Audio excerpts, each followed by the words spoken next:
हमारी मांगे पूरी करो, हमारी मांगे पूरी करो, हमारे साथ इंसाफ करो, हमारे साथ इंसाफ करो, साथ इंसाफ करो। हमारी मांगे।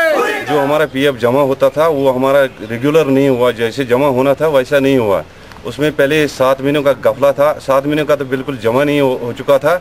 उसके बाद जब उसको हमने बताया फिर कुछ महीनों का अभी तक बकाया है।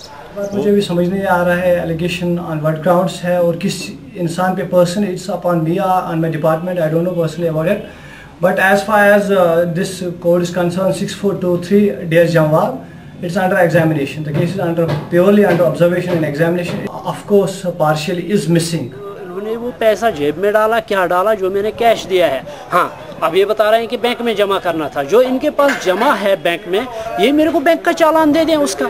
मैं मानता हूँ कि इन्होंने ही बैंक में जमा किया, मैंने फिर बैंक में जमा किया नहीं। अगर ये मेरे को चालान दिखाएंगे उसका बैंक का तो ठीक है, फिर मैं कसूरवार हूँ। नंबर 2 और रिसिप्ट नंबर 3, मैंने ये कोर्ट में केस किया हुआ, इसका कोर्ट फैसला दे देगा।